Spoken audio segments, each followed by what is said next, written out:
Jangan lupa subscribe YouTube channel Metro TV News dan jangan lupa nyalakan notifikasinya.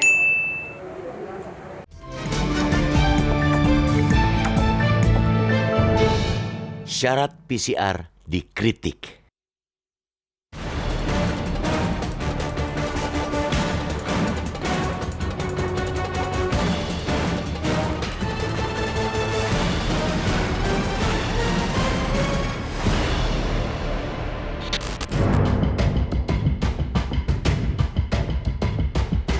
Syarat wajib lolos tes polimerase chain reaction atau PCR paling lama 2x24 jam sebelumnya untuk siapapun yang meninggalkan atau masuk wilayah Jawa dan Bali lewat penerbangan menuai kritik. Menuai kritik karena ketentuan yang berlaku mulai kemarin itu dinilai diskriminatif. PCR hanya berlaku untuk moda transportasi udara. Moda transportasi lainnya cukup menggunakan tes antigen. Meski semua moda transportasi juga sama-sama menerapkan syarat calon penumpang sudah disuntik vaksin COVID-19 minimal dosis pertama. Sebelum aturan baru itu diberlakukan, para penumpang pesawat cukup menggunakan tes antigen paling lama 1x24 jam. Padahal syarat tes antigen itu diberlakukan pada saat penyebaran COVID-19 masih tinggi-tingginya. Ketika penyebaran COVID-19 mulai melandai, malah aturan PCR yang dipakai. Keberatan atas kewajiban PCR antara lain karena harganya yang masih mahal. Karena lebih mahal dari harga tiket pesawat. Pemerintah menetapkan tarif tertinggi pemeriksaan PCR Rp495.000 untuk Jawa dan Bali dan Rp525.000 untuk luar Jawa dan Bali. Sementara itu tarif tertinggi antigen Rp99.000 untuk Jawa dan Bali serta Rp109.000 untuk luar Jawa dan Bali. Spekulasi liar pun bermunculan. Jangan-jangan kewajiban PCR itu bertujuan menguntungkan pebisnis PCR. Apalagi pemain bisnis PCR itu didominasi kelompok perseorangan atau korporasi non-pemerintah. Karena itu, pemerintah sebaiknya mempertimbangkan untuk menurunkan lagi harga PCR serendah-rendahnya. Harus tegas dikatakan bahwa pemerintah punya pertimbangan sendiri dalam menentukan kewajiban PCR itu. Syarat PCR digunakan karena pesawat tidak lagi menerapkan jarak antar tempat duduk atau seat distancing dengan kapasitas penuh. Penggunaan syarat PCR karena sebagai gold standard dan lebih sensitif daripada rapid test antigen dalam menjaring kasus positif. Sesuai ketentuan yang dikeluarkan Kementerian Perhubungan, untuk transportasi udara, kapasitas penumpang dapat lebih dari 70%. Tetapi penyelenggara angkutan udara tetap wajib menyediakan 3 baris kursi yang diperuntukkan sebagai area karantina bagi penumpang yang terindikasi bergejala COVID-19. Sementara itu, untuk transportasi darat dan laut masih ada pembatasan jumlah penumpang maksimal 50% sampai dengan 70% sehingga cukup menggunakan syarat tes antigen 1x24 jam sebelumnya. Dengan demikian, kewajiban PCR itu semata-mata bertujuan baik, sama sekali bukan untuk kepentingan pebisnis PCR. Tujuannya ialah memastikan tidak terjadi penularan COVID-19 di moda transportasi udara. Penggunaan PCR tentunya dengan akurasi yang jauh lebih tinggi ketimbang tes antigen. Harapannya, pada saat ada peningkatan jumlah penumpang dengan kepadatan yang lebih tinggi, tidak ada celah penularan dari orang yang mungkin lolos dari proses screening apabila tidak menggunakan PCR. Jauh lebih penting lagi, kewajiban PCR itu cermin dari kehati-hatian pemerintah agar negeri ini tidak dilanda gelombang ketiga COVID-19. Anggap saja PCR itu sedia payung sebelum hujan. Meski sudah membeberkan alasan kewajiban PCR, masih ada pertanyaan yang mesti dijawab pemerintah. Mengapa kapasitas penumpang pesawat tidak dibatasi 70% sehingga cukup menggunakan syarat tes antigen?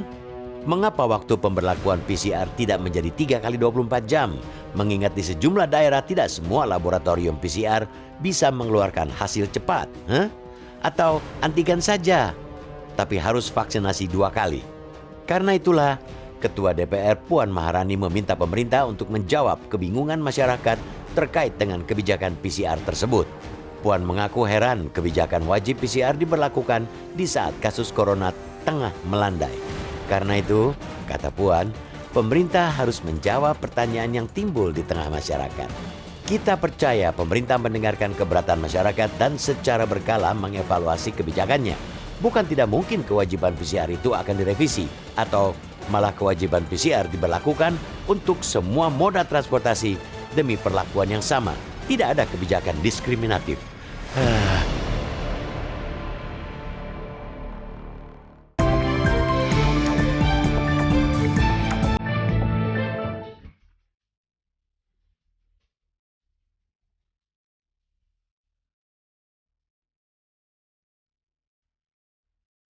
Selamat pagi pemirsa. Syarat wajib lolos tes polymerase chain reaction atau PCR paling lama 2 kali 24 jam sebelumnya untuk siapapun yang meninggalkan atau masuk wilayah Jawa dan Bali lewat penerbangan menuai kritik. Ketentuan yang berlaku mulai Minggu 24 Oktober 2021 kemarin dinilai diskriminatif. PCR hanya berlaku untuk moda transportasi udara, sementara moda transportasi lainnya cukup menggunakan tes antigen. Pemirsa, inilah editorial Media Indonesia di siar ini Senin 25 Oktober 2021 dengan tema Syarat PCR dikritik bersama saya Leonard Samosir, dan Anda juga bisa menyatakan pendapat Anda nanti lewat saluran telepon 021 583 99 100. Dan pemirsa, pagi ini telah hadir di studio Metro TV anggota Dewan Redaksi Media Group Abdul Kohar. Mas Kohar, selamat pagi. Selamat pagi, Le. Sehat-sehat Mas? Sehat, alhamdulillah. Masih pakai masker? Masih dong, harus. Masih ada COVID ya? Masih ada COVID, bahkan ada ancaman gelombang ketiga katanya. Oke. Nah, ini saya tanyakan karena memang semakin lama semakin banyak orang yang mengatakan sudah tidak ada COVID, jadi santai-santai saja. Ya. Kita akan bahas soal PCR ini, tapi sebelumnya kita lihat dulu ada beberapa berita yang menjadi perhatian media Indonesia. Yang pertama, ini headline di media Indonesia, Anda bisa lihat di harian Anda, pemirsa. Sejumlah daerah siaga bencana. Ini memang karena masuk ke peralihan cuaca ya, Mas Kohar. Bagaimana, Mas? Di Salatiga, itu sepanjang minggu kemarin itu ada 32 kali gempa. Oh. Meskipun magnitudonya ya rata-rata 3,5 itu paling tinggi. Oke. Tetapi beberapa tembok warga juga retak-retak. Nah, di beberapa daerah ada longsor juga. Oke. Jadi kewaspadaan terhadap bencana itu harus mulai ditingkatkan. Yeah. Kita harus siap-siap. Di beberapa daerah setelah Bali waktu itu juga di Malang ada gempa juga. Yeah. Karena itu beberapa wilayah ini harus betul-betul menjadi perhatian.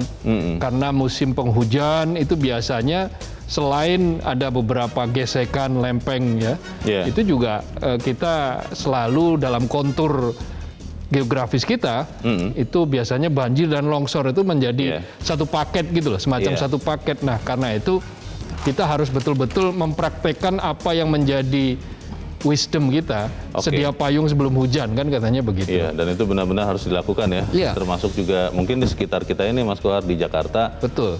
Semoga kita tidak lihat lagi banjir karena Ya, amin. Beberapa tahun yang lalu awal tahun persis kan kita menghadapi banjir. Hingga itu ya. tahun lalu pun juga masih ada banjir. Itu dia. Oke, kita harap semua kita bersiap. Kita tinggalkan itu, kita ke berita selanjutnya. Ya. Kali ini dari halaman 3. Halaman 3.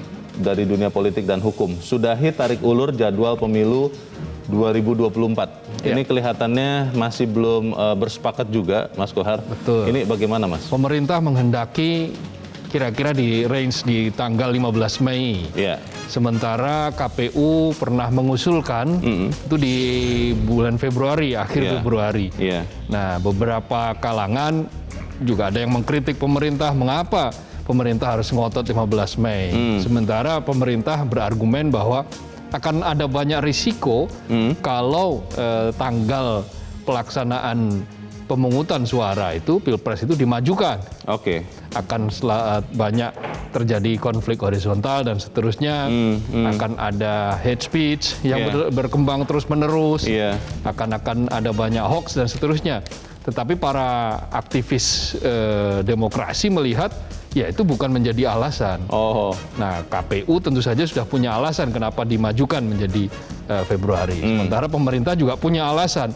Tetapi yang paling penting tentukan segera. Jangan membuat tarik ulur. Kenapa? Karena semakin tidak jelas kapan tanggal pemungutan suara dilakukan, maka persiapannya akan semakin tidak jelas juga. Nah, ini yang akan membuat nanti pelaksanaannya tidak maksimal. Oke, kita berharap semoga semua pihak, mungkin terutama KPU ya sebagai penyelenggara, juga mempertimbangkan hingar-bingar ya. Karena pencoblosan pasti diawali dengan persiapan dan biasanya di situ sudah mulai rame itu, Mas. Iya, betul. Dan mulai pengalaman persiapan awal saja sudah. Iya, Sudah pengalaman sangat kita bersekian pemilu yang lalu, keterbelahan itu masih terasa sampai sekarang. Betul, Mas. betul. Baik, kita harap semuanya dapat hikmat Berjalan lancar. untuk menentukannya ya. Kita ke halaman 2. Halaman 2 ada berita peluang bagi industri kendaraan listrik. Ini maksudnya apa ini, Mas Kohar? Ada angin segar ketika Menteri Investasi Bahlil Lahadalia Ya. ke Taiwan dan mendapatkan komitmen dari sebuah perusahaan listrik, baterai listrik di sana, Foxconn ya. ya, untuk berinvestasi di Indonesia, berinvestasi dalam hal baterai ya, baterai listrik, tapi juga berinvestasi untuk nanti membuat mobil listrik dan skuter listrik gitu. Di Indonesia. Di Indonesia. Oke. Diharapkan ini ada di tahun 2025 itu sudah mulai beroperasi.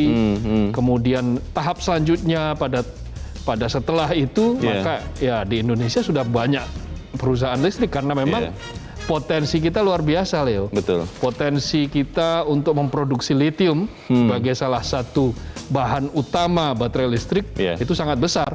Nikel kita di Sulawesi banyak banget dan itu sekarang sudah diamankan untuk tidak dijual gelondongan begitu saja, untuk diolah, dihilirisasi sehingga dia berpotensi untuk mewujudkan lah ya mimpi kita mempunyai kendaraan listrik, termasuk di dalamnya adalah energi, pemasok. Semoga energi, ini kemudian niatan ini dijaga ya.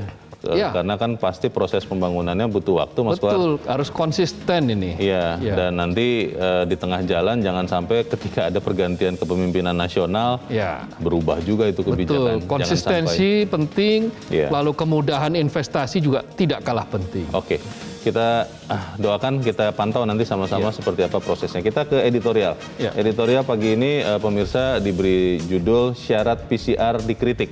Ini memang ramai sekali kalau saya baca di mana-mana, Mas Kohar. Dan kebanyakan adalah memprotes kenapa kemudian yang tadinya bisa terbang hanya dengan syarat antigen yang kurang lebih Rp100.000. Nggak sampai Rp100.000 malah. Tapi kemudian sekarang diubah menjadi pakai PCR swab yang kurang lebih hampir Rp500.000. Tidak dikatakan begitu sih, tapi ketika saya tanya itu alasan utama. Bagaimana, Mas? Ya, pemerintah beralasan bahwa ini bagian dari perlindungan terhadap masyarakat. Ini bagian dari mekanisme pengendalian COVID-19 sehingga tidak akan meledak lagi nanti di akhir tahun. Ini adalah persiapan untuk menghadapi libur Natal dan Tahun Baru yang biasanya di Jawa, Bali terutama itu mobilitas sangat padat. Orang berlibur, orang menggunakan transportasi udara, lalu lalang, apalagi sekarang tidak ada syarat jarak ya, jaga jarak, duduknya langsung bersebelahan. Ketika kapasitasnya 3 ya diisi 3, 2 diisi 2 di pesawat, maka salah satu bentuk proteksinya ialah dengan melakukan PCR, karena PCR dianggap paling presisi, lebih akurat untuk mendeteksi orang ini sedang betul-betul sehat atau tidak. Sementara di kalangan masyarakat, loh sekarang ini kan kasus sedang melandai. Kasus sedang melandai, kenapa malah diatur seperti itu? Dulu waktu puncak-puncaknya pakai antigen cukup.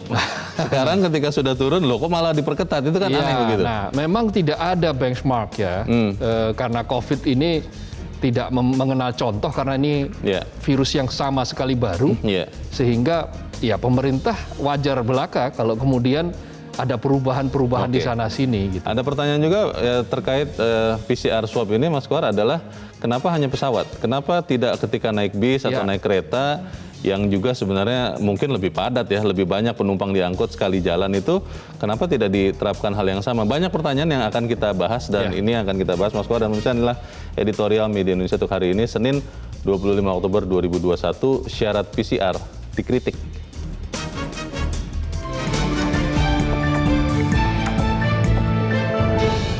Syarat PCR dikritik.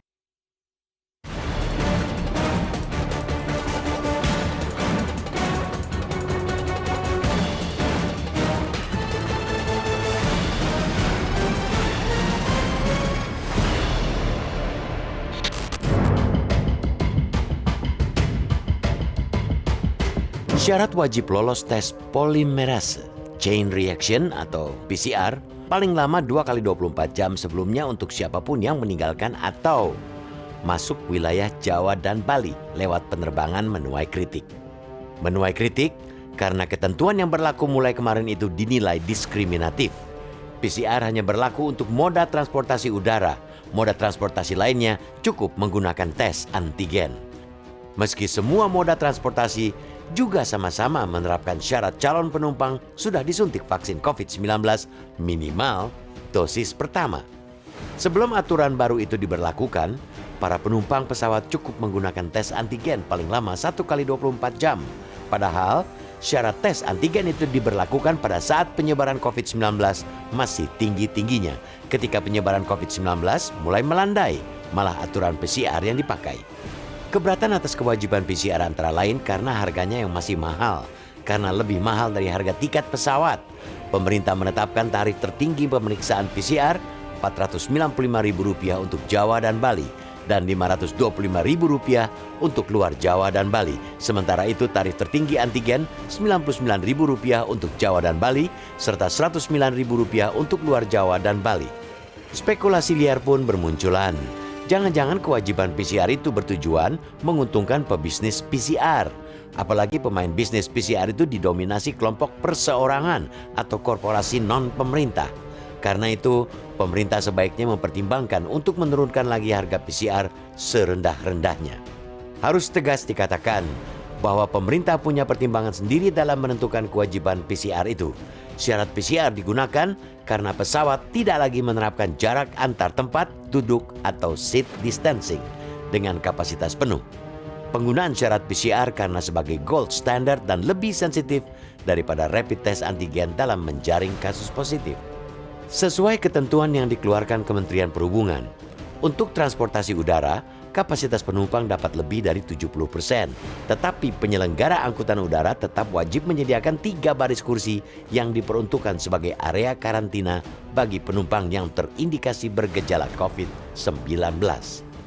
Sementara itu, untuk transportasi darat dan laut masih ada pembatasan jumlah penumpang maksimal 50% sampai dengan 70% sehingga cukup menggunakan syarat tes antigen 1 kali 24 jam sebelumnya.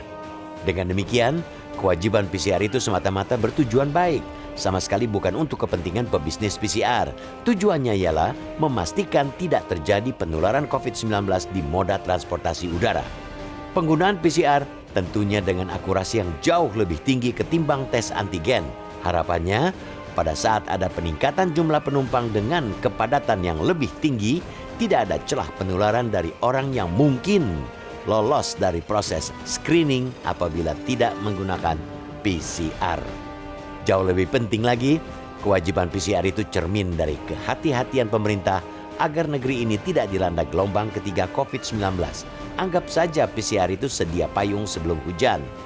Meski sudah membeberkan alasan kewajiban PCR, masih ada pertanyaan yang mesti dijawab pemerintah. Mengapa kapasitas penumpang pesawat tidak dibatasi 70% sehingga cukup menggunakan syarat tes antigen? Mengapa waktu pemberlakuan PCR tidak menjadi 3 kali 24 jam?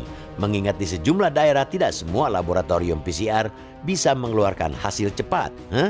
Atau antigen saja, tapi harus vaksinasi 2 kali. Karena itulah, Ketua DPR Puan Maharani meminta pemerintah untuk menjawab kebingungan masyarakat terkait dengan kebijakan PCR tersebut. Puan mengaku heran kebijakan wajib PCR diberlakukan di saat kasus corona tengah melandai. Karena itu, kata Puan, pemerintah harus menjawab pertanyaan yang timbul di tengah masyarakat.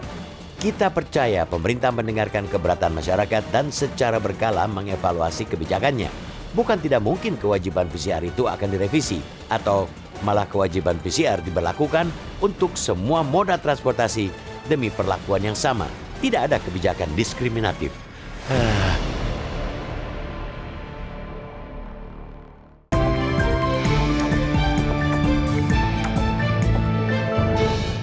Anda bisa ikut menyatakan pendapat Anda di bagian berikut selepas jeda. Pemirsa, untuk saat ini tetaplah bersama kami.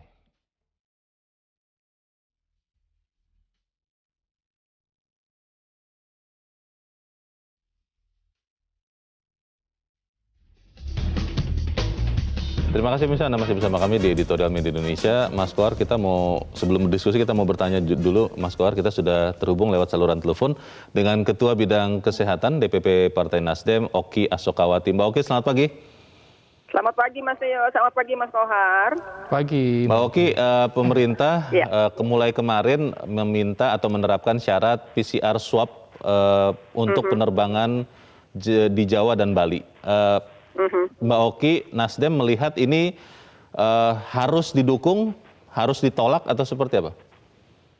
Baik, pertama tentu Nasdem mendengarlah ya suara rakyat, suara masyarakat yang merasa aneh ataupun berkeberatan dengan program ataupun kebijakan ini. Dan kalau kita lihat sebelumnya Mas Leo, bahwa PCR ini kan dulu dilakukan untuk 3T ya, testing, kemudian tracing dan treatment ya, dengan harapan supaya penularan virus ini tidak semakin menggila begitu. Dan ketika kemudian kurvanya sudah melandai, artinya kita sudah bisa mengontrol dengan program vaksin dari pemerintah yang demikian masifnya begitu.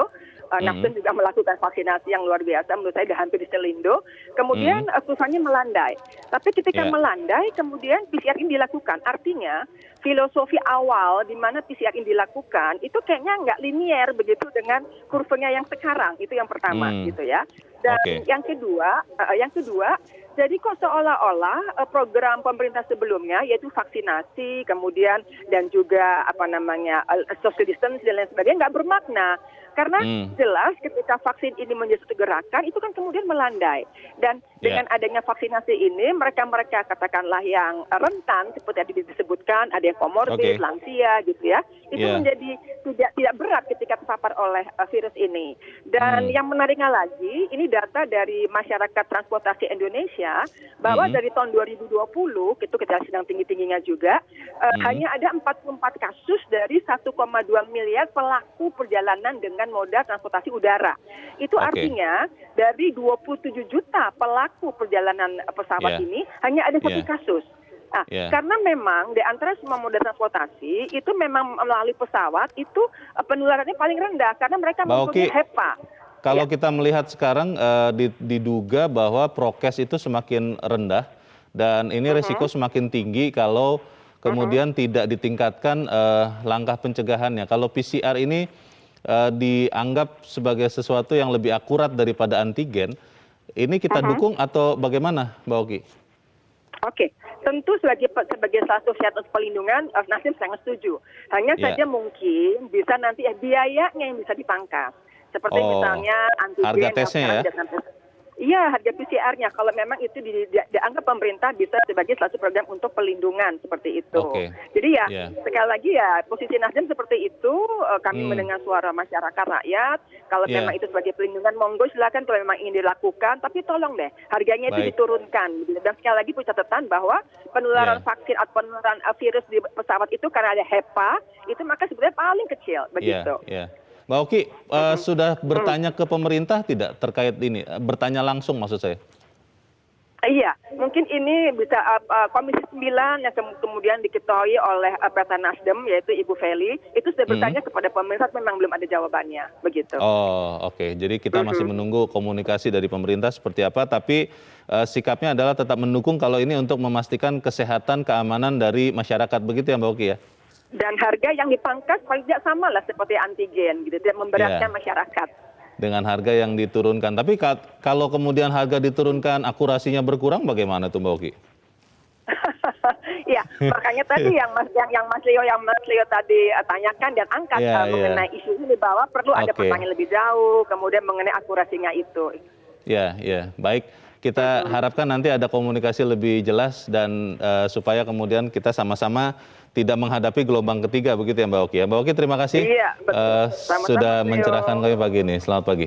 Sama-sama, pagi Mas Leo, Mas Kohar. Ya, kalau melihat dari Mbak Oki barusan, Mas Kohar, kalau melihat fungsinya kan sebenarnya kita semua sepakat bahwa PCR swab ini lebih akurat. Tapi karena harganya yang 4-5 kali lebih mahal daripada antigen, kalau misalnya harganya sama, kita dukung nggak? Oh jelas, kalau harganya sama tentu masyarakat nggak ada pilihan lain kecuali mendukung. Dan tidak Tetapi akan kan protes ya? Ya betul. Tetapi apakah itu mungkin dengan harga yang sama? Karena prosesnya yang berbeda. Betul. PCR itu kan membutuhkan penelitian lagi di laboratorium. Iya. Membuka laboratorium, menggunakan laboratorium itu kan juga biaya juga. Betul, iya. Meskipun sudah disubsidi oleh pemerintah, tentu saja pasti akan lebih mahal.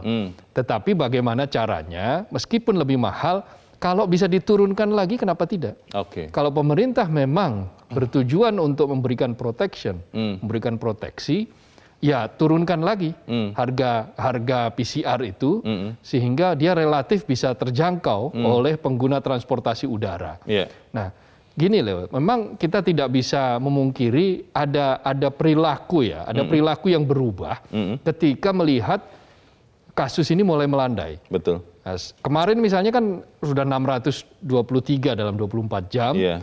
dengan angka kematian 29. Betul. Tetapi begini, kita tidak tahu bahaya datang sewaktu-waktu. Iya. Virus ini kan sangat susah untuk dikenali. Mutasinya berkali-kali. Sekarang sudah ada mutasi baru lagi. Selain tentu saja Mu, dan di Rusia ditemukan lagi mutasi yang paling mutakhir. Iya, dan sekarang lagi sedang tinggi-tingginya di Rusia. Sedang tinggi-tingginya di Rusia. Karena itu harus ada mekanisme pencegahan. Nah, salah satunya adalah dengan model seperti ini. Pencegahan agar mobilitas itu tidak terlalu meledak. Iya. Pasti ada mobilitas, korelasi antara penurunan angka COVID dengan tingkat mobilitas masyarakat, itu pasti ada korelasinya. Kalau argumennya tadi Mbak Oki, di pesawat itu ada sistem filter, tadi sempat disebut-sebut HEPA, ya. yang sebenarnya lebih aman dibandingkan misalnya transportasi darat, bis atau kereta. Ya. Itu kan jadi tidak logis atau tidak Persoalannya linear. kan kemudian setelah orang turun dari pesawat, dia potensi menularkan atau tidak. Di pesawatnya sedikit, tetapi ketika kemudian dia turun dan kemudian dia berinteraksi dengan masyarakat, Transportasi angkutan lanjutannya ya. lanjutannya itu, Ya. maka tidak ada yang bisa menggaransi bahwa dia akan tidak menularkan ke yang lain. Ya. Karena itu memang ini memang serba Dilematis ya? dilematis, tetapi sebetulnya bagian yang paling penting dari kita tidak ingin kecolongan seperti yang sudah-sudah. Ketika varian Delta tiba-tiba meledak, ketika setiap habis libur panjang, itu selalu saja ada kenaikan, dan ketika kemudian mutasi itu terjadi, maka meledak. Kita ingat varian Delta di Indonesia dimulai dari mana? Dari Kudus. Ketika terjadi libur dan kemudian orang berziarah di makam, mengikuti acara tradisional, dan akhirnya meledak. Sama di India juga begitu. Betul. Dimulai dari ritual keagamaan yang sudah sekian tahun tidak diadakan, lalu kemudian mereka diizinkan untuk mengadakan itu, longgar, ya akhirnya meledak. Kita tentu tidak ingin akan terjadi gelombang ketiga yang meskipun beberapa ahli mengatakan itu keniscayaan. Gelombang ketiga itu. Baik. Tapi bukan bermaksud menakut-nakuti, tetapi kan alangkah baiknya kalau kita waspada. Pertanyaannya ada dua, Mas Kohar. Yang pertama, apakah memang harga PCR swab itu bisa diturunkan lagi dengan tetap mempertahankan akurasinya? Yang kedua, komunikasi kepada kita semua itu seperti apa? Tapi kita harus jeda dahulu. Dan pemirsa tetap bersama kami, Editorial Media Indonesia segera kembali.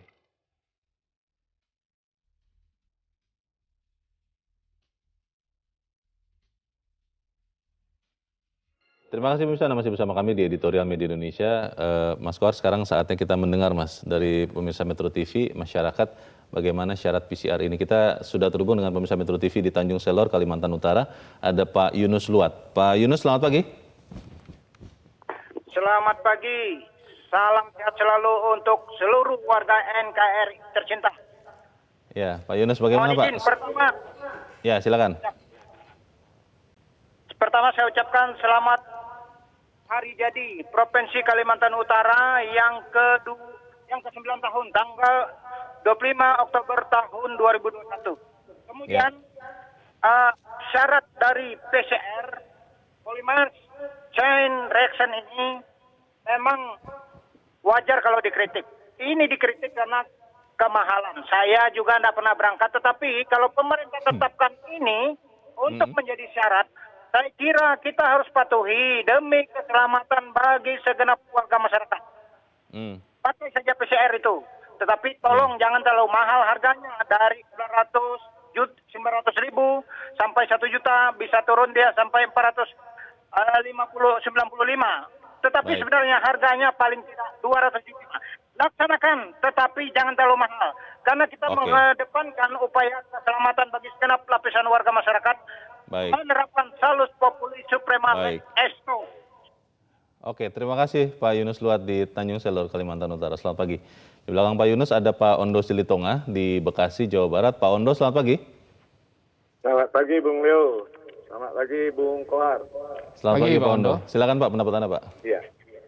Saya sih mendukung ya tes PCR demi menghindari third wave atau gelombang ketiga. Tapi dengan syarat harga PCR-nya itu ditekan minimal sama dengan harga tes antigen atau disubsidilah oleh Lion atau oleh pemerintah ya dengan pesawat Airline. saya. Saya Iya. ingat dulu itu ada Genus, itu hasil karya anak bangsa. Harganya terjangkau banget itu dan sudah disosialisasi oleh Menhub. Itu kemana? Lenyap atau demi PCR atau demi antigen? Kemudian kenapa dikritisi? Saya memperhatikan bahwa dikritisi itu karena pemerintah tidak dapat memberi alasan yang tepat. Ada alasan karena lebih dari 70%. Padahal busway kereta itu lebih dari 70% juga. Ada alasan karena ruang tertutup. Lah busway kereta juga tertutup. Ada alasan karena jamnya lama. Loh itu juga lama. Kemudian kok Depdagri ikut membuat surat edaran. Terakhir, sepertinya tidak ada jurnal yang mengatakan bahwa penularan di pesawat lebih rawan daripada di kendaraan lain. Demikian. Baik, terima kasih Pak Ondo Silitonga di Bekasi, Jawa Barat untuk pendapat Anda. Selamat pagi. Di belakang Pak Ondo ada Pak Karsolo di Nganjuk, Jawa Timur. Pak Karsolo, selamat pagi. Selamat pagi Bang Kohar, Bang Leo. Selamat pagi. Silakan Pak Karsolo. Ya, saya setuju dengan PCR ini untuk menghindari gelombang ketiga. Cuman kalau memang moda transportasi menjadi elemen yang dikhawatirkan, kenapa tidak seluruh moda transportasi? Kapal laut itu jaraknya berjam-jam, jaraknya jauh berjam-jam. Social distancing juga kabarnya juga nggak ada juga. Kereta juga, mestinya juga merata. Satu. Kedua, harga PCR-nya juga masih terlalu mahal, harusnya bisa diturunkan. Ketiga, akhir Agustus lalu sejumlah penumpang di Labuan Bajo protes tidak bisa melanjutkan penerbangan karena tidak ada laboratorium PCR. Ini soal penting karena ternyata di beberapa kota itu laboratorium PCR-nya belum ada. Jadi penumpang dari Labuan Bajo kalau tes PCR itu samplingnya dikirim ke Bali dulu. Habis dari Bali dikirim lagi ke Labuan Bajo. Ini kan lucu gitu.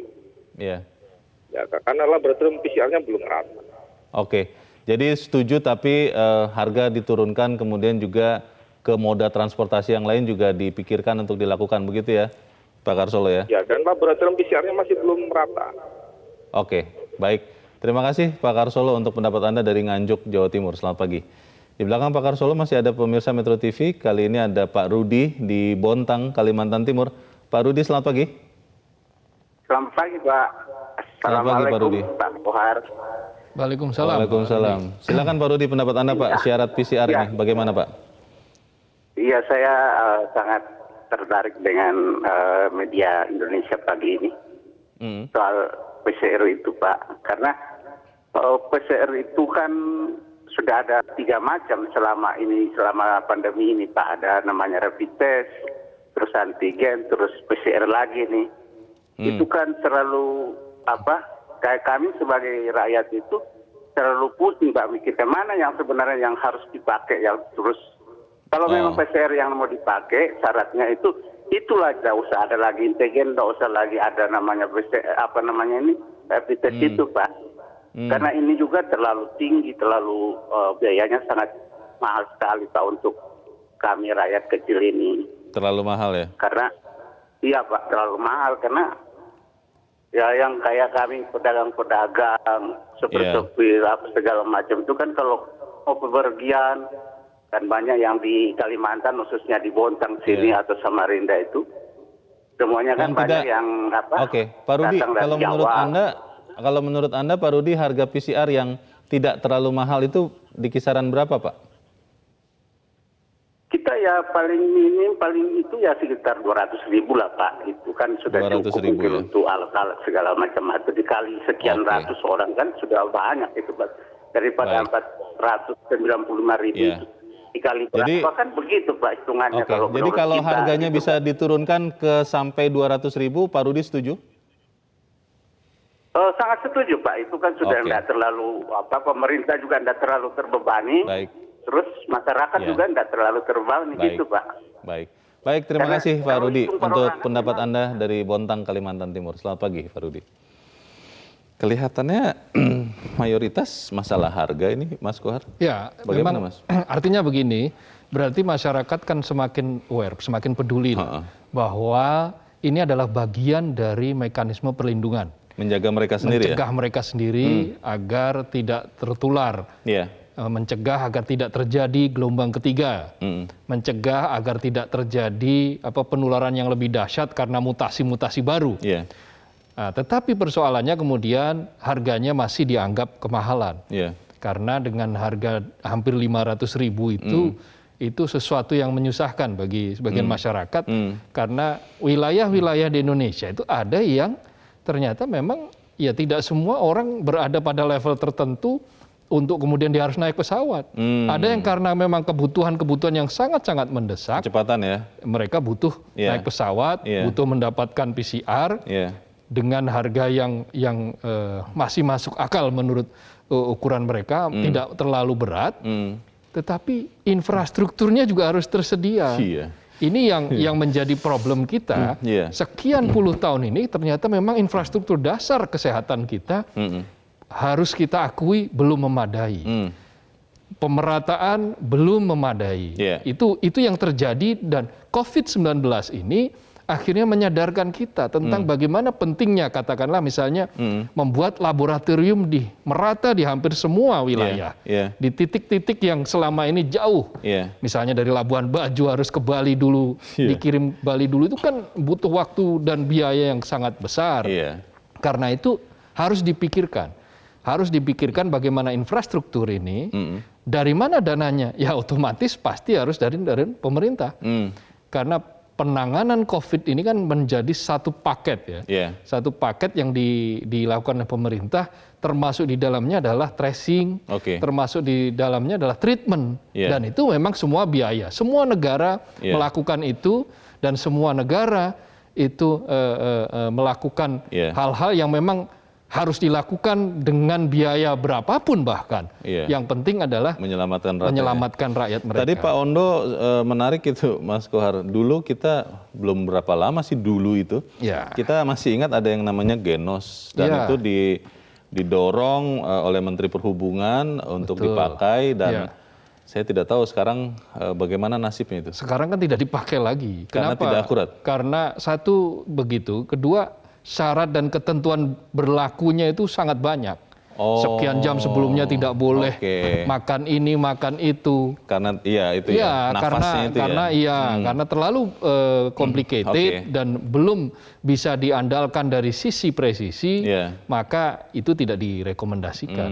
Gitu. Ketika varian Delta tiba-tiba muncul. Kalau tadi ada usulan juga, atau pertanyaan lebih tepatnya, kenapa hanya pesawat? Kenapa tidak kereta? Tadi Pak Karsolo atau siapa yang mengatakan kapal laut itu pun itu lama itu perjalanannya dan juga berpotensi menyebarkan, itu bagaimana? Ya kalau harga PCR mampu diturunkan, maka ya itu bisa diseragamkan untuk semua moda transportasi.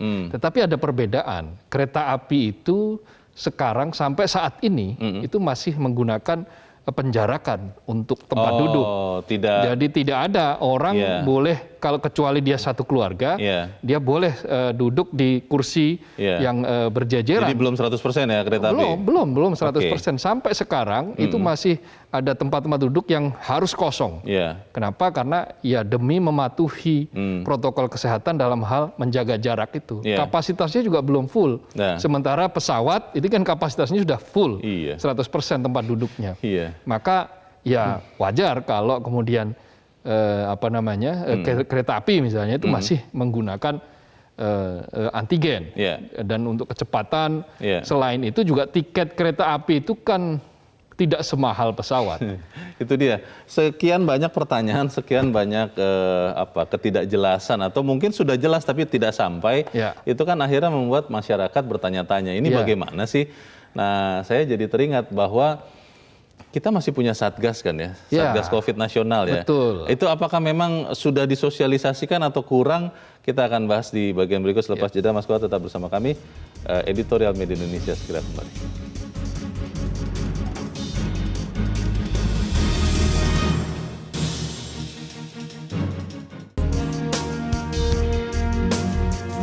Terima kasih pemirsa, Anda masih bersama kami di Editorial Media Indonesia. Kita di bagian akhir dari diskusi kita pagi ini. Mas Kohar, kalau melihat respons masyarakat, sebetulnya kalau tadi kita boleh ambil gambaran dari penelpon di editorial ini, semuanya setuju bahwa kesehatan itu nomor satu. Tapi memang soal harga, kemudian soal penerapan, apakah memang bisa juga di moda-moda yang lain, itu yang menjadi pertanyaan. Pertanyaannya adalah begini, Mas. Apakah ini memang belum disampaikan oleh pemerintah kepada masyarakat sebelum aturan ini diberlakukan, atau memang sudah tapi kurang masif? Ya sudah tapi nggak terlalu masif. Jadi informasi-informasi yang disampaikan sampai saat ini itu masih sering sepotong-sepotong. Jadi tidak komprehensif. Nah, bagaimana supaya ini komprehensif? Ya detailkan setiap ada perubahan, ya sampaikan kepada masyarakat secara terbuka. Ini loh maksudnya. Alasannya apa? Alasannya apa? Kenapa begini?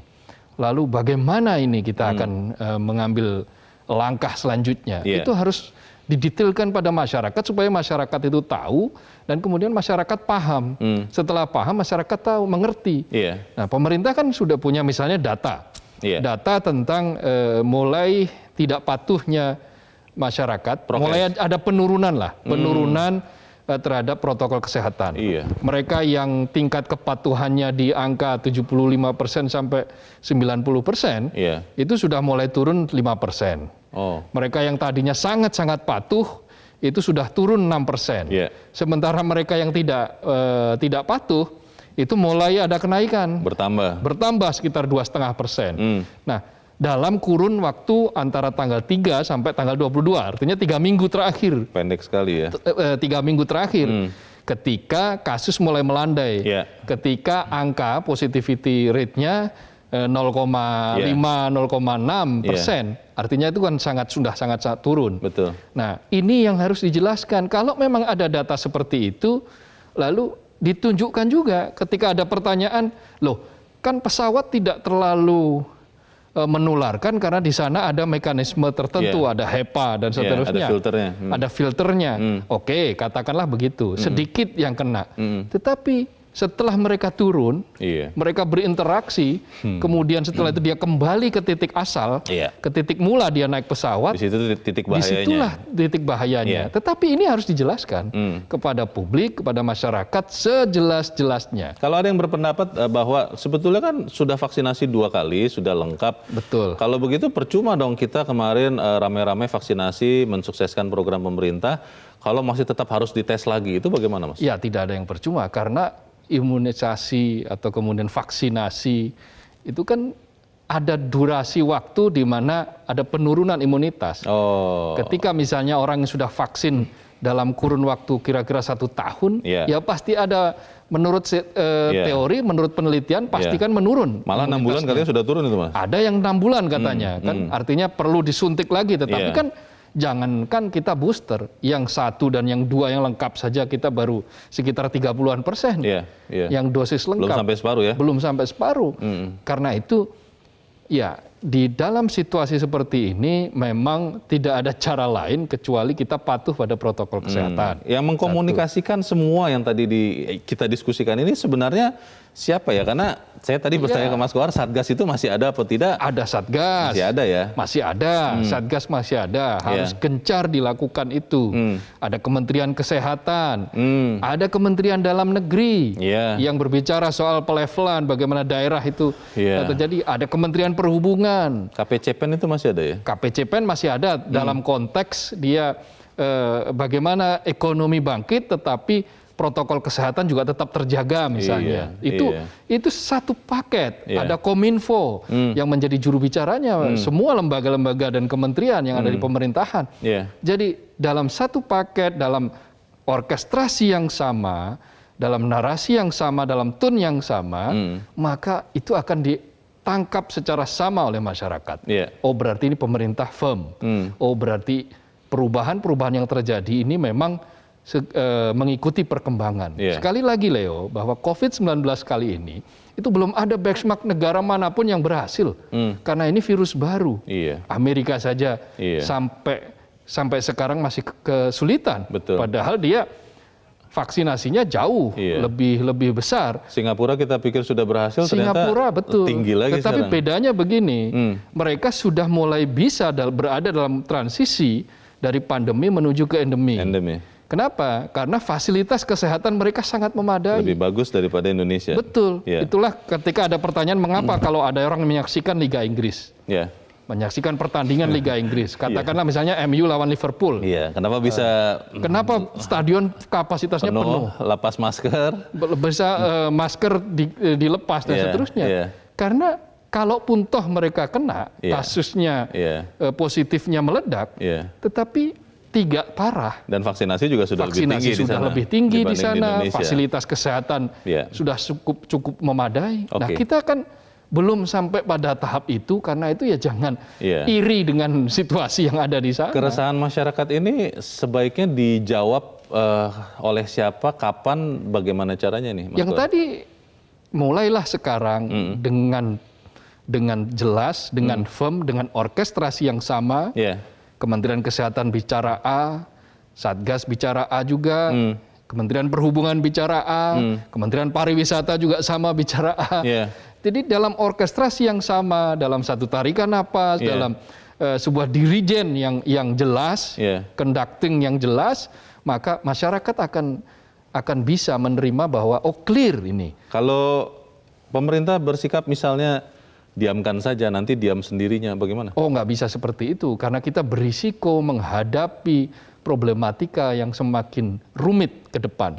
Kompleksitas dari COVID kita ini tidak bisa kita diamkan. Pemerintah harus bicara. Dan kapan bicara? Sekarang. Dan menggunakan apa? Semua platform gunakan.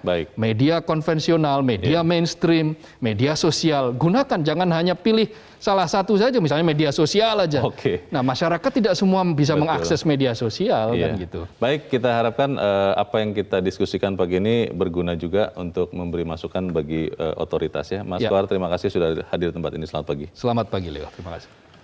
Pemirsa, kita percaya pemerintah mendengarkan keberatan masyarakat dan secara berkala mengevaluasi kebijakannya. Bukan tidak mungkin kewajiban PCR itu akan direvisi. Atau malah kewajiban PCR diberlakukan untuk semua moda transportasi demi perlakuan yang sama. Tidak ada kebijakan diskriminatif. Saya Leonard Samosir, terima kasih Anda sudah menyaksikan. Tetap pakai masker Anda, cuci tangan Anda. Kalau tidak perlu, tidak usah kemana-mana. Selamat pagi, sampai jumpa.